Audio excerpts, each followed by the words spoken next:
بسم اللہ الرحمن الرحیم۔ آج ہم 22ویں پارے سے قرآن مجید فرقان حمید کا نور لیں گے، اور آج کیا ہی پیاری آیت کریمہ ہے کہ جب وہ آیت کریمہ آتی ہے تو ایمان والوں کے دل جھوم جاتے ہیں، ان کے چہروں پر بشاشت ظاہر ہو جاتی ہے، اور جب وہ آیت سنتے ہیں تو ان کے دل جگمگا اٹھتے ہیں۔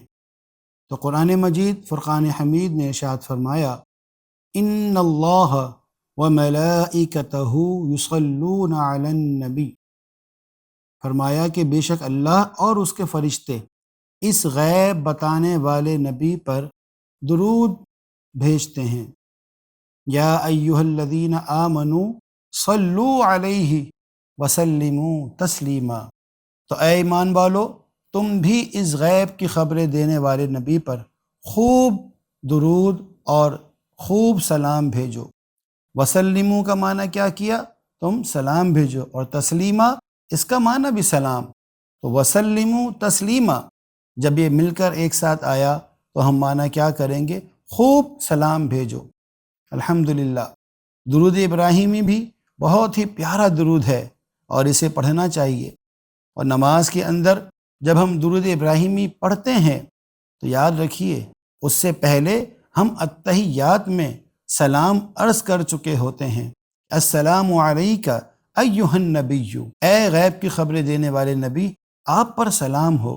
پھر اس کے بعد درود ابراہیمی پڑھتے ہیں، لیکن افسوس صد افسوس، دشمنان اسلام نے، فرنگیوں نے کیسی سازش کی ہے کہ وہ آقا دو جہاں صلی اللہ تعالی علیہ وسلم سے دور کرنے کے لیے امت کو کیسی الجھن میں ڈال دیا کہ آج امت یہ سوال کرتی ہے کہ درود بیٹھ کر پڑھنا چاہیے یا کھڑے ہو کر پڑھنا چاہیے؟ آقا کا نام آئے تو کیا انگوٹھے چومنے چاہیے یا نہیں چومنے چاہیے؟ اور سوال کرتے ہیں کہ یہ بتائیے صحابہ کا طریقہ کیا ہے، کہاں لکھا ہے؟ اللہ اکبر، صحابہ کا طریقہ؟ آئیے میں آپ کو بتاتا ہوں کہ صحابہ اکرام علیہم رضوان کا طریقہ کیا تھا۔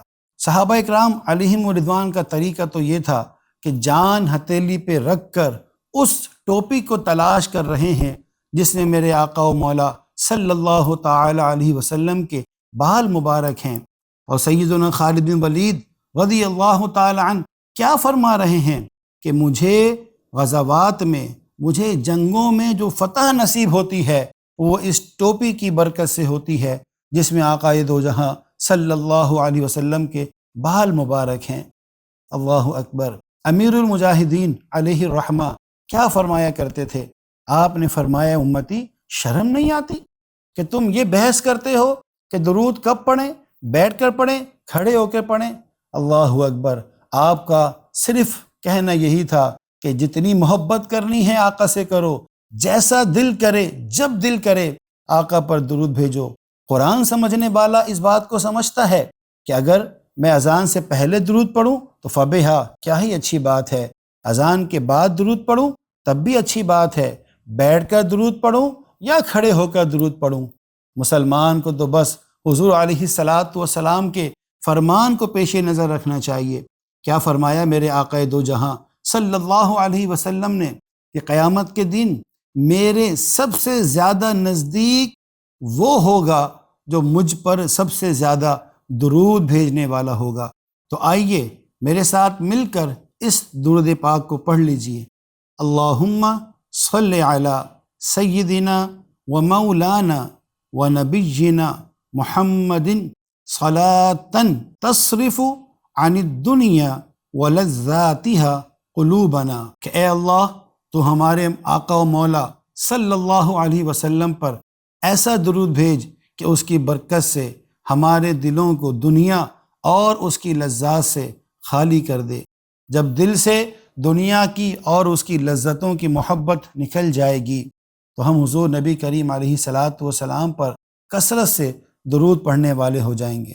تو آئیے حضور علیہ الصلاۃ والسلام کا مبارک نام جو والدین سے بڑھ کر امت پر شفیق ہیں، ان کے مبارک نام کے وسیلے سے ہم دعا کرتے ہیں کہ سیدنا شفیق صلی اللہ علیہ وسلم 63 مرتبہ 63 ٹائمز اس مبارک نام کو پڑھ کر اللہ رب العالمین کی بارگاہ میں دعا کیجئے کہ اے اللہ ہمیں حضور نبی کریم علیہ الصلاۃ والسلام پر چلتے پھرتے اٹھتے بیٹھتے ہر حال میں خوب درود و سلام پڑھنے کی توفیق عطا فرما۔ سیدنا شفیق صلی اللہ علیہ وسلم۔